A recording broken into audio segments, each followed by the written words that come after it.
all new. am1150 WTMP.com. WTMP, Egypt Lake, Tampa, Clearwater.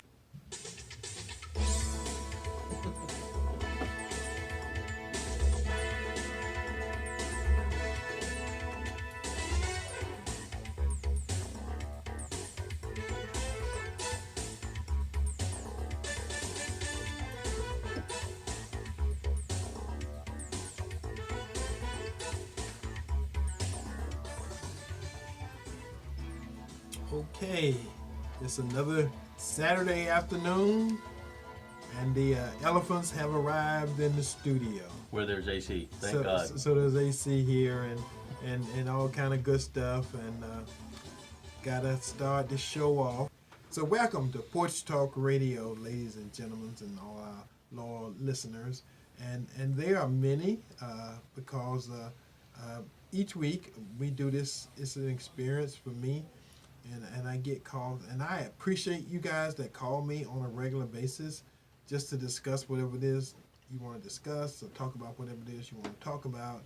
I actually had a couple people call a couple weeks ago about the Ashley airline, to see how what's happening with that? See how that thing was going. So I gave them the website and the information and stuff, and because I had not been keeping up with it, but again at the end of the day, they were flying out of St. Pete and had some kind of special deals and packages and stuff, So anyway, Porch Talk Radio, where we don't, make it our business every week to talk about Trump and what he's doing and how he's acting and all that kind of stuff. But we're gonna make a little change of our normal course of action this week. We're gonna talk about Trump a little today. I know that should really immediately make a lot of people go away, but considering national news and what happened over in Orlando this week, we have. CNN didn't cover that. They were busy covering a lady that changed her mind on she didn't like Trump anymore. Well, they were saying they were saying CNN sucks, so that's kind of why they left. Yeah, they didn't cover any of it. No, they covered the first 6 minutes. 6 minutes, that's it. So then they got weak of a 90-minute speech, but But they had the story ready. Yeah, again, they was ready. Well, nobody listening to CNN or watching CNN. And that's my point. It doesn't. This whole fascination on CNN and this whole fixation on a cable company that nobody is freaking watching. Yeah. Nobody is watching. 14th on the list. So why Nickelodeon has a big audience? Yeah, and Nickelodeon is better and has better programming. HGTV also. Which is a whole bunch better because we watch it at my house. So this fascination and this fixation on CNN isn't it about time to drop that? Yeah. Well, again, I think you were doing them more of a benefit by mentioning them. By mentioning them because basically nobody's watching, nobody's listening, and every time they do something to try to get attention, you're just doing what they can't find nowhere else to do. So anyway, we're going to talk about Porch Talk Radio.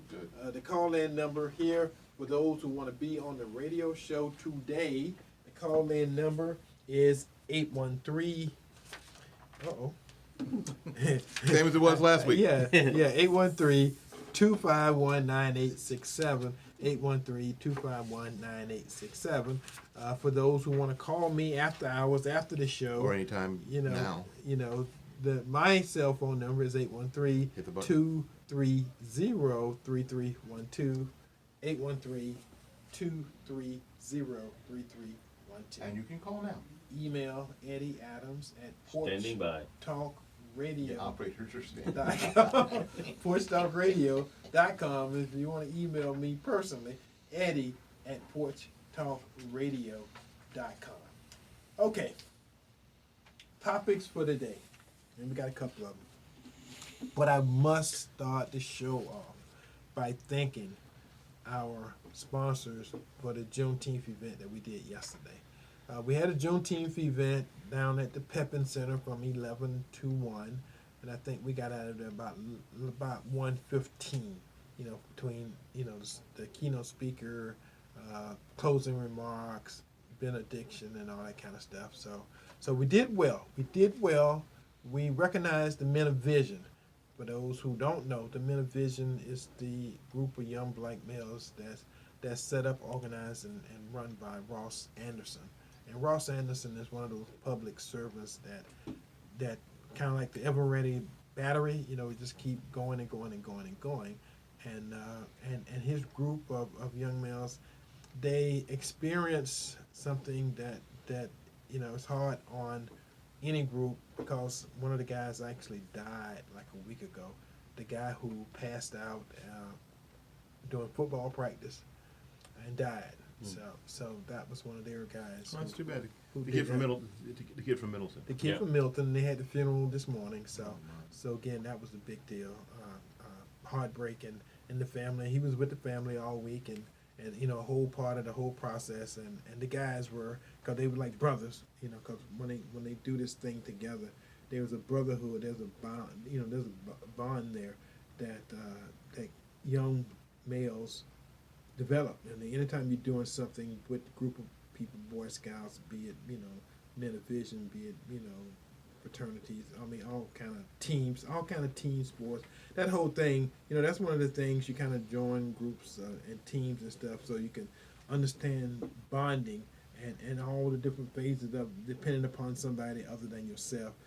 Well, that's a group that's helped out a lot of organizations, and they show up and they support, and they work for free. Again, you know, they gain character. They show discipline and honor and a couple other good things. And part of our program yesterday, which we have not done in the past, was we gave honor and recognized the Men of Vision. He brought some of the seniors up, and they said, you know, what colleges and universities they were going to, and what they're going to be doing in the next couple of years of their life. So that was something different that we did. We have sponsors like George Tinsley, who's been around for the last several years, who helps us do what we do. We Aerial Business Group, HCC, you know, USF, you know, Tampa Housing Authority, TIA, Tampa International Airport, you know, groups and people like that who have supported us, and the only way we can do what we do is having sponsors that help us pay for the event, you know, help us make sure we stay in a nice place like the Pepin Center, and we actually give scholarships. So we give a scholarship to a member of the 100 Collegiate 100 from HCC and a member of the Collegiate 100 from University of South Florida. Now the recipient from HCC this year, for the first time, was a female. So the Collegiate 100, which was an organization created by, you know, 100 black men of Tampa Bay, had a female. So they have females that's a part of the Collegiate 100, the ACC, and the recipient of the award, the scholarship, we give a plaque and we give a scholarship. And as I was telling somebody, you know, earlier today, you know, the goal is to give $1,000 scholarship. This year the scholarship was $750, but again, we give them that on stage with a check. We give them a check and we give them a plaque, and we give them the recognition and honor that we hope that a person doing well and being nominated for this award, you know, something that they'd be proud to receive. And again, you know, a lot of times these awards and scholarships and stuff come with all kind of ties and all kind of hoops they got to jump through and all that kind of stuff. Well, I mean, I have been in that place before, and that's one of the reasons why we give you your plaque. You know, it has the information on the plaque, and I have a check with their name on it. So we give them the check, and the check is good, you know, so they can go, if they need to go buy some books or a stipend or register or whatever they need to do, or if they just need the money. You know, the whole idea is to help change their lives. I mean, $1,000 is not going to change their life, but again, who knows, at the right time, you know, a little bit of money can go a long way and make a big difference. So we give them the check, you know, as part of the ceremony, and we also gave our father, because fathers, they usually come the week before Juneteenth or the week after Juneteenth, so we made that part of our celebration. So we had a community father. Our community father was Robert L. Cole Sr. And Mr. Cole will be 96 years old in September. And he was part of the civil rights movement, integrating some of the things that happened in Tampa back in the 40s and the 50s, and he started a bunch of businesses. He has a barbershop empire. He has grandkids and great-grandkids who are doing great things within the community. He was part of the original Sheriff Black Advisory Council. He's a part of THAP, founders of THAP, and him, some of the things that him and Mr. Hammond did. So Mr. Cole was an excellent recipient, and he's one of those guys who the whole community can be proud of, because he's one of those fathers that truly, has a lineage. Again, he has at 96, he has sons, he has grandsons, sons and daughters, and great grandsons and daughters, and he's still around. So it's one of those kind of things where you take the photo and it's 4 generations, all alive at the same time, or 5 generations, and everybody's still alive, and your great granddad is there.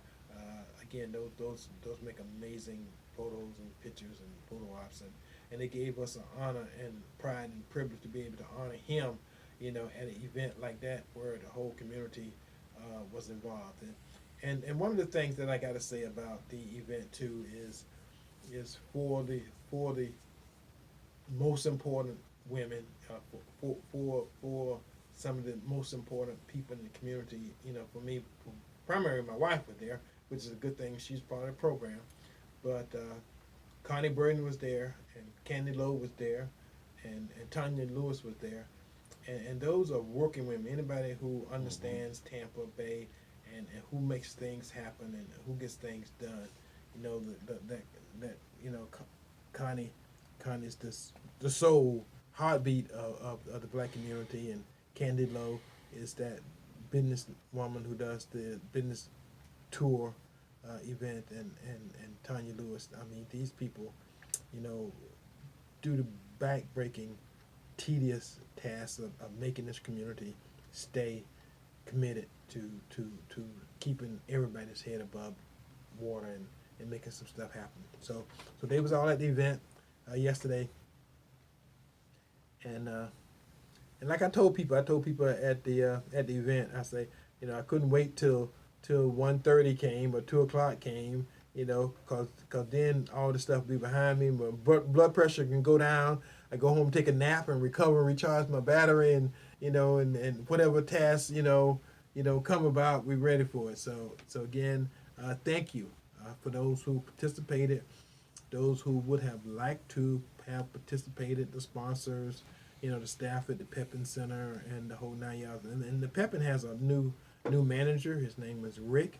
So met him, interacted with him, and the people from Puffin Stuff and Sonia Frazier and those folks, again, been doing this for 7 years in a row, all at the Pepin, and unless something happens, look forward to doing it again next year. Next year, Juneteenth will come on the actual June the 19th, which will be a Friday, and it's a luncheon, and it's more of a corporate business thing, and I was, overwhelmed with the people that came. I mean, we had over 200 people that showed up, was part of the process, and pretty much celebrated, Juneteenth with us. So thank you again, Tampa Bay. Look forward to doing it next year. And if you missed this year's event, then go ahead and put it on your calendar now. It is next year. It's going to be June the 19th, Friday. So let's make it happen. Something else happened this week, and I'm go ahead and throw it out there. And for those who want to call in, and I'm gonna start the topic off. Trump had his campaign kickoff, and for those who are in the know, what the organizers and the planners did. Again, at the end of the day, you see the results of something that, sometimes you can say poor planning, but they did what they could with the resources they had, because the arena that they planned this event would hold 24,000. I guess they were looking at the Democratic numbers and thought that would be easy and plenty of space for all the Democratic candidates, all the rallies, and all the debates and all the stuff that they've been doing up to now, Trump had the numbers go from 100,000 to 150,000 people outside the arena. The arena was packed, every seat inside, and 100 to 150,000 people was outside. And they were glad to be there. They were glad to be a part of something that big, that exciting, and some people say maybe the people outside, one of the largest tailgate parties, because, of course, that many people interact with each other, get things done, get things said, meet new friends. We're all the same cause right there. All the stuff that go along with it. And I had the invitation, a couple of weeks ago, I got a text, somebody saying that, if I wanted to be on stage. And I've had 2 of those so far. The one in Pensacola, as I mentioned to you guys before, that's an 8-hour drive, so I knew he would come closer. And I heard that it came between Tampa and Orlando, but Tampa got the last visit, so when it came between Tampa and Orlando the last time, he came to Tampa.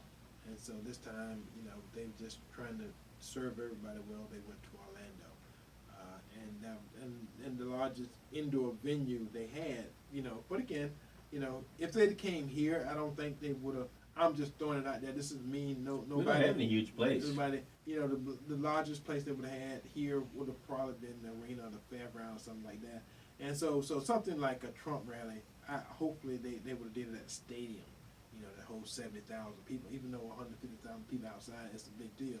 The fact that you got the lights and you got, the seating and you got the bleachers, rain or shine, again, do something like that at the stadium. I don't know what the cost is, but cost can't be the issue considering they raised $24 million in one day at that rally. So the day before, Which is not bad. The day before, the day after. It takes about $1 billion to become a president. Yeah, but again, this is the campaign kickoff. I mean, $24 million for a campaign kickoff is not bad. It was pretty impressive, especially if you look at what how much the Democrat candidates have raised so far. Now, to be fair, there's 600 of them. Yeah. So those monies are divided up. And they're taken away from each other and going to each other's events. And that's just going to be how it is until they decide that there no longer needs to be 600 of them running for president. Right. Well, they've already whittled it down on who can go to the debates, right? Well, no, actually, They've got they're 5 having- or 8. They got the big table Yeah, and little but table. they're doing exactly the Republicans did now last time that we thought was ridiculous. Yeah. They got the varsity team Yeah. and the JV team. That's what they did. Okay. Well, yeah, and that's fine because I think everybody needs to be heard. I think Marianne Williamson needs to be heard. Right. And we can all find out that she's a fruitcake. Yeah. Kamala Harris right there with her. Well, now. no. Kamala's gonna be at the big table. She's the big She's table. a big table. She's gonna be the big At least she's a senator. She's not like Yeah. a psychic or whatever Right. Marianne Williamson is. Right. So no, but $24 million now. It's a lot easier for him because right now there's really only one main candidate. There's some tributaries, but only one main candidate, Right. and he's the incumbent. Yeah. So Incumbent's got it. it's easier Yeah. for the incumbent. So and people have been waiting. Always been that way, so. Oh yeah, so It hasn't changed. And the thing about it, Trump don't have to go through. He's I think last year probably with 20-something candidates, they whittled it down to 16 real fast, and then Trump started knocking them off at the knees, one by one till it was just him. So Well, if we're talking about jail, I can keep you in it. Okay, that pretty much took. That was amazing. Yeah. He just speaks it out there, and I think that's what blows everybody away. How dare you? Well, I think what changed the whole process was his character, or lack thereof, according to some people. But he, when somebody say he's not presidential, they're talking about a different type of president. They're talking about someone who's DC born and bred and went to Ivy League school and That keeps the political machine running. and all those other things that's been presidential. I mean, what university you went to? I went to Harvard. I went to Yale. I went to Brown. That's it. I went to whatever Ivy League school. The last 4 presidents went through, and he don't fit none of those molds. And again, at the end of the day, okay, I see we got a call. But at the end of the day, part of this whole Imagine. process has been you know, who he is as a person and how he remains. Well, he's the second divorcee conservative up there winning. Himself. Okay, caller, welcome to Porch Talk Radio this Saturday afternoon. What say you? Yes, good afternoon, Adams and everyone. Mr. Adams, I've met you a number of times, and Yes. I respect you and respect what you are doing for the community. We may differ in terms of our political ideology, but I try to understand, and I do respect you as a Republican. I can kind of wrap my head around as far as if you support someone that is pushing policies that are favorable to your party. What I don't understand is why I hear some favorable things coming out about 45 when 45, as an African American of African American descent, Yeah. you had a conversation where they were asking 45 about the Central Park 5. 45 took out a $85,000 in terms of newspaper ads calling for the death penalty for 5 innocent and Latino teenagers that we now know were innocent. And then when they were asking him, will you apologize, he came with the same argument that he came for during Charlottesville, that there were people on both sides of this issue, when there's empirical evidence that proves that there was the actual person that did the crime, they caught. So I don't understand why individuals like yourself, you diminish, your standing and your integrity as far as your character, because the thing is that why do you want to die on a hill a person that you know that if you had opportunity to go into business with them and the lack of character that he had, you would not do so. And like I said, I respect you, Mr. Adams, because I know that you're doing good work for the community, and a lot of policy and a lot of initiatives that you are talking about as far as doing things for ourselves in the community, as far as economic development and taking care of certain things. I agree with you wholeheartedly, and that is something that, regardless of political party ideology, I can work with you on that. Well, All right, okay. thank you very much. Okay, thank you. Thank you for the comments, the statements, and all that stuff. I have pretty broad shoulders because I have been a vocal Republican for a long time, and I am probably the best, if not one of the best known black Republicans in Hillsborough County or in this part of Central Florida. That's why I kind of say I got the text message offering me a VIP seat. I had a VIP seat possible for when Trump came to Tampa. I just couldn't get to it. I went to Tampa Tech and they wouldn't let us out, and so by the time they let us out, and I drove from Tampa Tech to the fairground, we couldn't get in. But again, part of this whole process is being able to think for yourself, being able to have your own values, not hating somebody because somebody else hates him. Whatever your reasons are for not liking something he said or something he did, that's you. And I think politics is one of those sports that you have blood sport. You have to be a participant. It's not something you sit back and watch, because it's more to it than that. If you make it more than that, and I have been a participant in politics for about 20 years. Before that, I was kind of like most people. I watched on the couch and didn't get involved. But for 20 years at least, I have been involved. I see what both sides and how black folks can make excuses and rationalize all the stuff that the Democratic Party had done for black folks for 400 years. You can rationalize all that stuff, but 2 or 3 things that Trump may have been involved with, some of it true, some of it not true. You take a hard stance on Trump. And again, I know that day one when I came to this radio show and to this radio station, I said, I am the black Republican. I have horns. I have a tail. I have a pitchfork. I'm the devil incarnate to a lot of black folks. But that don't bother me because, again, I'm not a follower. I'm not a person that's trying to get along, to get along. I'm not that guy. I don't care if people don't like me because of my thoughts and my idea, but they're mine. And I hopefully think you got the character in which whatever you believe in, you have your reason for believing in it, and you stick with it. You don't have people change your mind about something because somebody said, oh, Trump called somebody the N-word. Well, now half the black people in America ain't never heard him say or do anything against black folks, but they still hate him because somebody else told him. Because they heard it on CNN, they got to repeat it back, and they Yeah. can't do like you. They can research and go, well, okay, there's some truth there. You know what? That never really happened. That was a flat-out lie. Yeah. And for people to say, you know, Eddie, if you think less than Right. what the group think people who should be thinking, then you're not that you're not that smart after all. Well, It's like, wait a minute, why can't you have your opinion? I read the information. This is what I came up with. For all that's said and done, I haven't found the Jesus one yet out of any of these candidates out there running as of yet. And you've been looking at this for 20 years. But I'm gonna tell you something safe and secure. I have sit in a room with 1,000 white folks. They've been Republican. I've been the only black guy there. Felt safe and secure.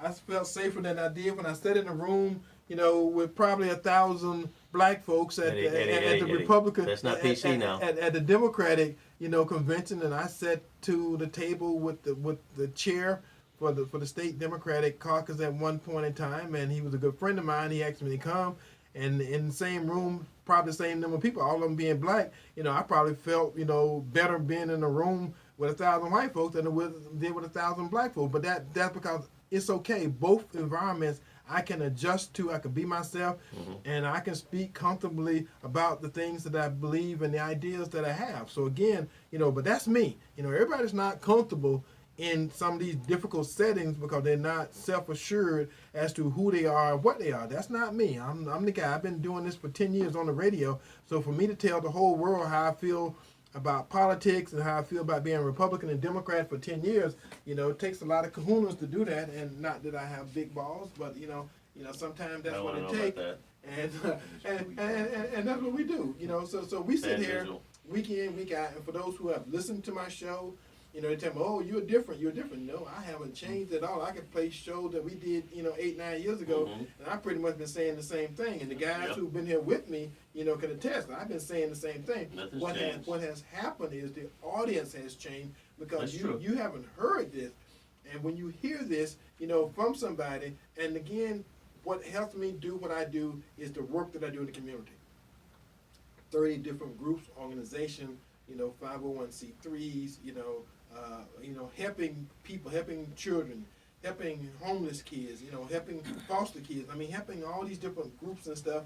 And when somebody questions my character, all I got to do is throw open the book of all the good deeds that I have done and all the things like I was saying about the stuff we did yesterday. I mean, you know, that's a testament to me and my character. That has nothing to do with Trump. That has something to do with Eddie Adams Jr. And how we influence the community. I think the caller acknowledged all that, and appropriately so.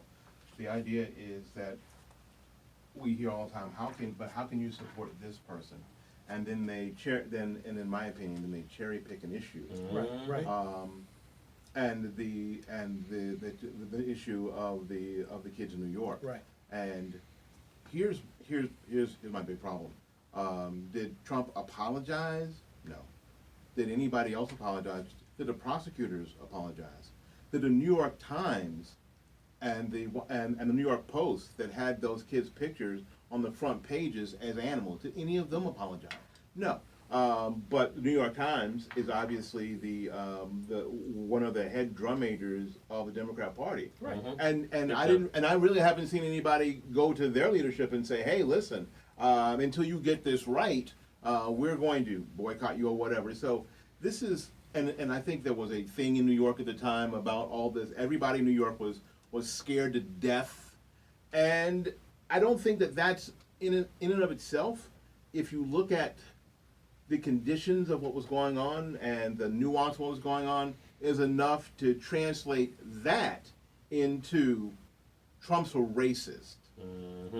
And I think that's an overly simplistic thing, because in this particular instance, he didn't come out like Frederick Douglass, Right. No.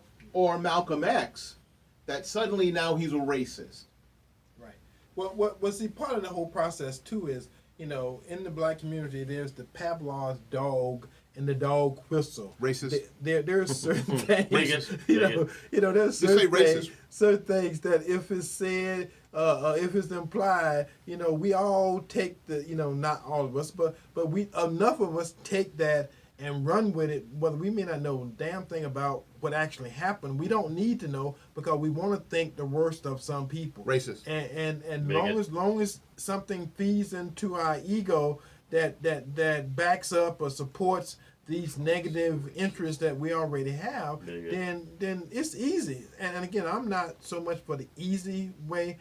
Again, one of the reasons that I supported Trump before, one of the reasons that I support Trump now, is Trump have done some things within the black community that no one, even Obama did not do, and because he's not patting himself on the back and bragging about it, we don't take it that way. So I'm not sure whether this person is trying to tell me we got a caller, another call on the line of what they're trying to say, but she's trying to communicate with me. So we have another call on the line. Welcome, caller. Welcome to Porch Talk Radio. What say you this Saturday afternoon? Oh, so that's not what she's saying. Okay, all right. She's scratching. Okay. She may be agreeing with my conversation. See, that's good. So, see how it taught her well. See, because normally the way it used to be, we would have somebody who we can actually read.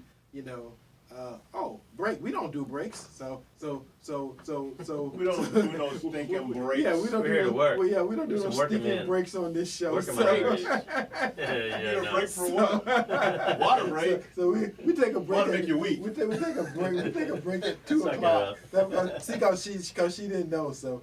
You Understand. gave me the shade. Huh? You gave me the sheet. Oh, So okay. you No, was but like, Ignore it. We don't pay attention to it. Yeah, Thank don't you. worry about it. We don't need no water break. Water make you weak.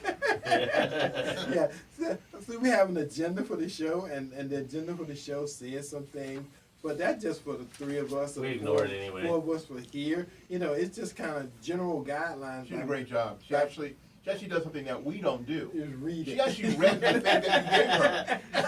Thank you. And actually paid attention to it. Congratulations. Yeah. That's Wow. a professional. Yeah, so That's a professional. So that's not her. That's not her fault that she's good and actually paying attention. It's us. Which is what we don't do. It was to our detriment that she's a professional. Yes.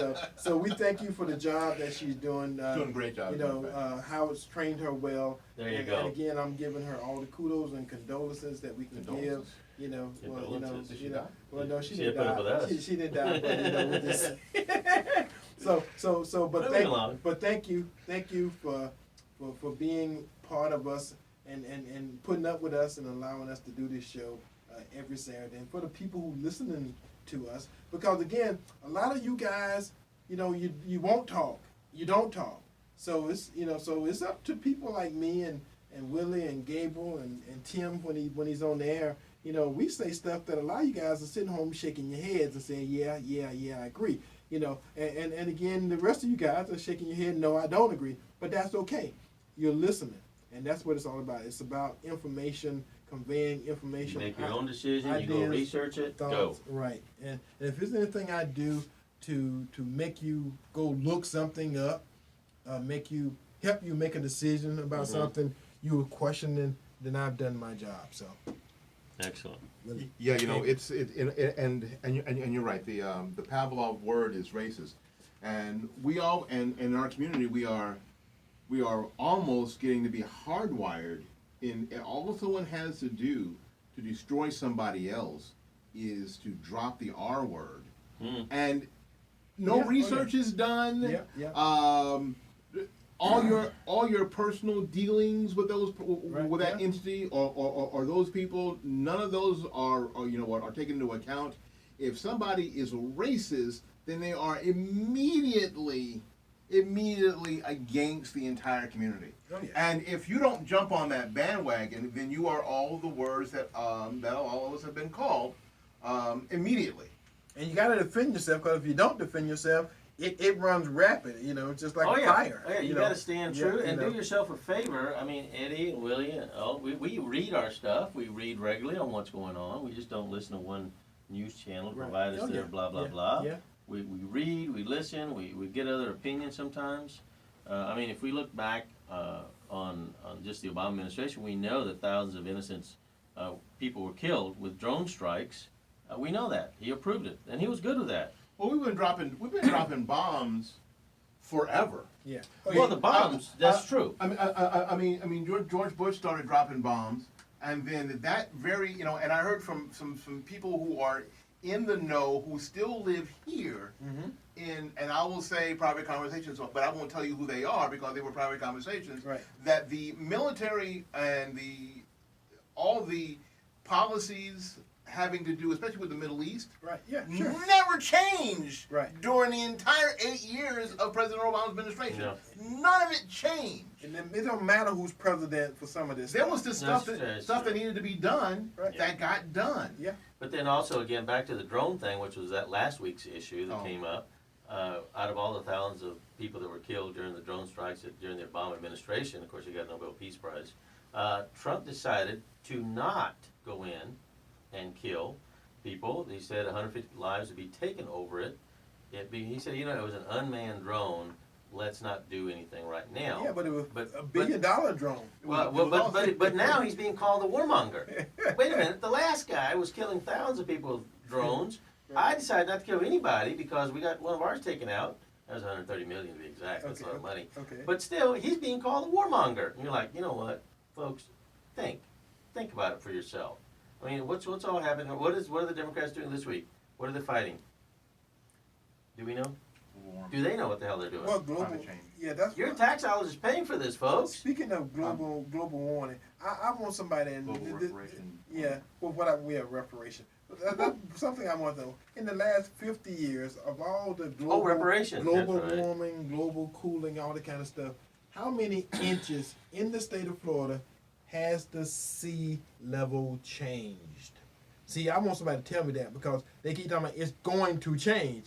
But so far, in the 50 years, in the 50-year change, in the 50-year period of time, if it was going to rise an inch or 5 inches or 10 inches, they go for this whole state of Florida to be underwater. Well, again, when do it start? Well, I want to know when are the reparations actually, if they're going to start, folks, if we're going to do reparations, then why didn't the Democratic Party just set it up their account and start doing it? Why do they have to have a committee on how it happened? Their party started. Well, because I don't understand. Because I'll explain to you. Come on. Because the presidential election is Right. next year, and if anybody This politics? who and you know what, and I'm not going to get into the argument because that's not on the list. Right. I think we're going to talk about today. I'm not going to get into the argument about reparations yay, reparations nay. I'm not going to get in the argument. So you can be mad about it, you can call about it, but I ain't gonna fight with you about it.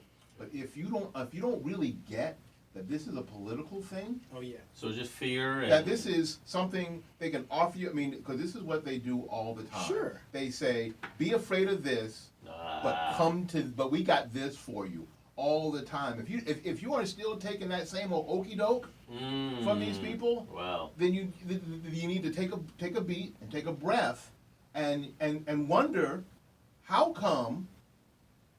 Just think back. This is my lifetime. Come on. When the House, the Senate, and the President, for a lot of years, were run by one particular party called the Democrats. It's like 60 years. Why wasn't it a big deal then? Why is it such a big Right. deal now? Right. At least in the beginning of that process, Yeah. there were people still alive Yeah. who might have known someone who knew a slave. Right. But guys, why isn't But at Africa this point- being held accountable? Because they put a lot of people into slavery, their own people. Why aren't they being brought into accountability? How about the 360 Union soldiers who lost their lives fighting to free the slaves? How come they're not getting But come on. there's no logical way that you can put a cost on the trillions of dollars that, okay, I remember back in the 60s they had some war on poverty. And then they had the war on drugs. the war on the poor. And then they had the war on this and the war on that. I mean, this country spent $5 or $6 trillion on stuff like that. So you come up with reparations and say, okay, well, we're going to spend $8 trillion. Well, who gets it? Do we have to be 1% black, 2% black, How about mulattoes? Are they 36% black, half white? I mean, Well, Abraham Lincoln originally had 40 acres and a mule.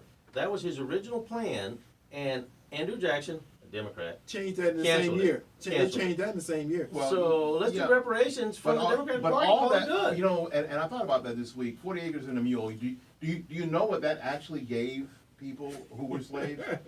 It gave them an opportunity To work for free some more. to work. Well, no, they were But going to work for they them. had They something were going to work for finally. themselves. And they own property. But they only had an opportunity. What they had an opportunity is to work like dogs for themselves, eking out a bare existence for the rest of their lives. 40 acres, you're going to just kill that mule. You know, that's what they only got the opportunity. They only It was a got an hybrid. It was a opportunity. hybrid mule, all No, right? it wasn't the 40 acres and the mule that was the prize. It was the opportunity Right, sure. that was the prize. Right. Now, if we can say now that there are still things in our culture that don't offer black people the same level of opportunity, Right. then that's a completely different conversation than trying to get the No. prize. That's not going to get political votes, though. Well, but you know what? I'm not. That's I'm fixing not- an issue. We I'm don't want not to fix trying- it. I'm not We want to trying- keep it alive. I'm not trying to get elected. Well, Yeah, maybe I'm not. that's trying. part of the process. You know, what it was really about is how do you repay somebody for 400 years? Or I never owned a 200 slave. years, My parents, or so I'm not 300 paying. years, and considering most of those people who are actually slaves are dead. So you're gonna pay No, to their not most kids. of them, Eddie. Every damn one of them are dead. Go past that. And every Go past that every cemetery, damn they're all person gone. who knew them, they're dead too. Okay, we got a caller. Welcome. Most of them? Who's left? Welcome to Porch Talk Radio. If somebody's left, pay them. This Saturday afternoon, caller, what say you? Hello? Yeah. Yes, sir. We're calling to talk about the reparations. Oh, I knew this would be a problem. Come on. Go ahead. Go ahead. Okay, as far as reparations in law, if you are with reparations, it's to repair. The thing Exactly. is that let's have the discussion in terms of the economic impact, the social impact. Let's do a study about that. Let's have that conversation. Now, once we have all the information, then we can discuss how and if it is possible or feasible to attach a monetary value to that. But the thing is that the people who were the enslavers, it should not have any input. It should be the people that were the ones that were aggrieved or that were injured. Let's have that conversation. And that will include persons like yourself, Ms. Adams, because if there was something set up such as an economic fund, you talk about having a black bank or having economic development in our communities. Those are the things that you speak about. So let us as a group have that conversation. And the thing is that with 40 acres and a mule, yes, that is correct as far as a Democrat stalled that. But the thing is that was a promise that was made by the U.S. government, a debt that has yet to be paid. So the government made a promise.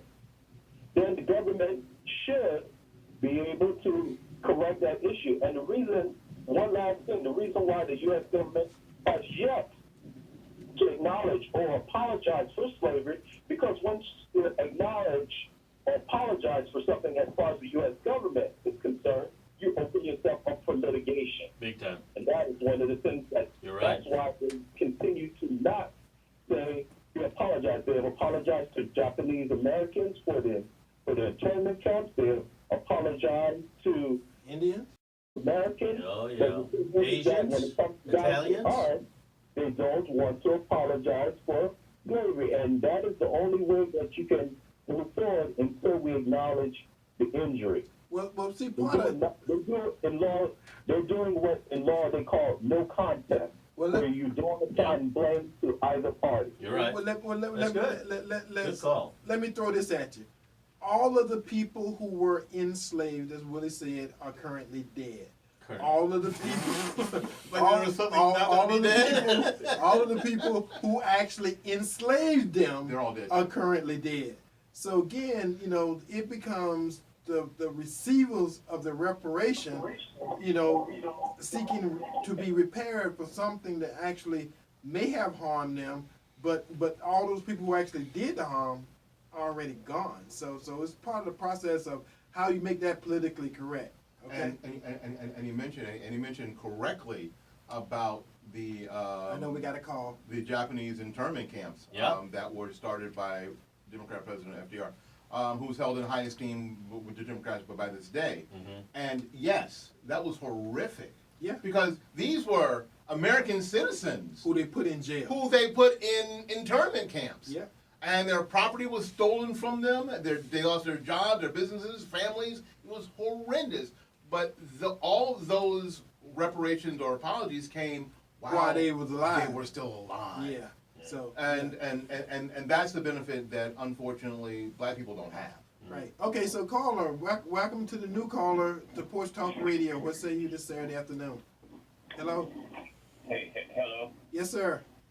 Yes, as I was listening about the reparations, if maybe you could help me with this. Yes, they apologized to the Japanese, and yes, was it in the 80s, 70s, 80s, that there was also some reparation done for what was done to the Japanese in terms of dropping the bombs on Hiroshima and Nagasaki. So many of those people were not alive, but they did recognize that they should do some kind of compensation as well as apology for their actions. That's all I have to say on that. Well, thank you. Thank you. Well, part of what actually happened was over there we spent a bunch of money rebuilding cities and towns Which is and what we did. and lives and stuff like that. But it wasn't something we did here. I mean, we tried to apologize for people for putting them in jail and interning them and we didn't make slaves out of them. We just made prisoners out of them, and we confiscated their property and stuff. But we did put a bunch of money into trying to revive and restore some villages and towns and some people over in Japan. So again, if you want to call that reparations, you can, Basically. but it's not the same. Okay, new caller. Welcome to Porch Talk Radio. dear. What say you this afternoon? Hey, good evening, buddy. How you doing? Doing great, doing great. Hey, look here. 4 or 5 years ago, the Jewish charge of America had the French for using their tracks and trade the Holocaust victims. And America is used, and America had this French paid them $5 million. A lot of the people doing that time, Holocaust, they got a lot, they had time people. What's with that? Explain that to me, my brother. Okay, let me put something out there so Turn your radio down. so the rest of the folks can get an understanding. Yes, sir. Here in the studio today, none of us are supporting or making an argument for reparations. Again, that topic came up by accident. I'm sorry. It's not something, because for the most part, within a year It's gonna go away. of the federal government basically saying we're gonna do this. Within the same year, they turned around and lied and gave the property back to all of the farmers who they had took the property from, who they were going to give to black folks. Well, they took all that back, and it only took a year. So they've been lying to black folks in America for 200 or 300 years, and I don't think the government part of it is going to change very much, no matter who's president or vice president or who's elected. So I think black folks have been lied to for so long. Why would now we be stupid enough to think they're going to tell us the truth and do something that involves spending trillions of dollars? I'm just saying, that's just me thinking. It's an election year. They're Thinking going to have outside to the do it, box. right? It's election year. Here comes the okie doke. And every year they do this. Every year they come up with some great ideas of how they're going to improve the lives of black folks in America, and want you to sit back and wait on that to happen. And as long as you sit back and wait on it to happen, it's kind of like saying jump, and then you're going to stay up there until they tell you to come down. Well, you can't do that. You can jump, but you're going to come down immediately. So that's the realization that I know and understand. And because somebody in government or somebody who got elected say it's going to be different, don't make it different for me. And I know that, and I Well, understand. they've got the fairy dust out for this election year, and they're pulling out all the stops. They're pulling out all the stops, and they're basically saying that we're going to do the other party is going to take you straight to hell, and we will be your saviors like we have in so many past elections. Right. We've done nothing. We've said we were, We've done nothing. We've kept you in Okay, the we same got mess no- you've always been in. We got a new caller. So welcome, new caller. Welcome to Porch Talk Radio this Saturday afternoon. What say you? Hey, I just had one of those outside the box thinking moments. What if we collectively went to the World Court and somehow petitioned the World Court to get compensation or reparations from our distant ancestors in Africa that actually sold us into slavery? Wow. So it all started with them, actually. I mean, we were That's a great sold idea. for, candy and cotton and whatever, we were exchanged for. Although we were prisoners of wars and internal strife and so forth and so on. But it would be great if we petitioned those countries in West Africa that most of us came from, and we petitioned those governments, say, hey, us American blacks, That's a compensate us. that's a different way of looking at it, but You have the same problem. but country. All the people who was responsible in Africa, all of them are dead Oh, yeah. too. Yeah. Yeah, I know we probably wouldn't be successful at it. And we but look just the and- idea, Right. say, hey, y'all should compensate us for and- sending us and we- over there. and we look we at- were brutalized and all that. You know? And we look at Africa like Sorry, it's the sir, you're United thinking States, way too but much. when you look at Africa, You're not allowed to Africa do that. Africa is a continent, so you got 50 different countries over there. So and They're all and, and, natives. and you probably take 30 of them would be the origins of people who Well, the sent Muslim people folks, there today are still doing who slaves. sent folks here as slaves. So again, It'd be tough because it wasn't in the same condition it is in now No. with all the it's probably borders. So rougher now than So, it was then. well, the deal is you'd have to, and if I could just play this out for just for a minute or so, you'd have to find the tribes, the nucleus, the tribes that were responsible, the Zulu, and whomever it was, and find out where they were at the time, right, the Ivory Coast. and petition those governments who aren't necessarily the same of those tribes and those tribe leaders. It's an interesting thought, but I don't think it's any more workable than blaming people who are dead Here. and having politicians answer it, how to figure it out. and report it, and trying to repair people who never who didn't get damaged in the same way that the people who were actually enslaved got damaged. And if you want to get destroyed in the world court of opinion, let the United States try to make African countries pay folks in the United States for slavery. You want to see the world turn on us in a heartbeat? Boy, that would be something. All right, let's get another caller in before we do on this day in history. Yeah, Let's try to get this caller in. Caller, welcome to Porch Talk Radio. What- Yeah, I just want to ask you a question and you're going to respond. What is food stamps, HUD housing, welfare? What is that considered? That was part of the New Deal. New That part of the New Deal. That Great Democrat started with President Roosevelt, and that was his idea by which to get black folks to technically leave the Republican Party and become dependent upon the Democratic Party, and that was their way to buy votes. And it worked. And it did work. When his 30s got a For a majority. little while. Yeah, it did. It did work for a while. Yes. It's not working now? Well, it didn't work now because of the major Good man. part of that whole deal was they destroyed the black family on purpose. You got a country who decided that now they could bring in Asians, they could bring in Mexicans, they could bring in people from all over the world and keep the whole family. But the black family who was here in America, we can't give you a dime, we can't help you unless the government becomes the father in your household. So you got the mother and her kids, and the government is now the father. If you got a man in the house or a man around, we're not going to give you any help or any assistance. So again, that was a plan. And that's what they did. And the black family is still suffering from that whole concept of that idea. They rewarded the wrong thing. They rewarded people with negative issues by which they say, okay, well, we'll help your family. We'll help you feed your kids. We'll help you do this. But if you got a man around, we're not going to help any of you because he's a lazy black bastard. And more black children right now are being aborted than actually being born, and that's not helping anything. That's a whole nother issue. All right, let's do the on this day. We're gonna get this day. on this we day tried, in Willie. history- We tried. on this day in history. Hey, we gotta go. Thank you so much. Oh, look at the time. Okay, on June the 22nd, 1772, slavery was outlawed in England. So they was ahead of us on that.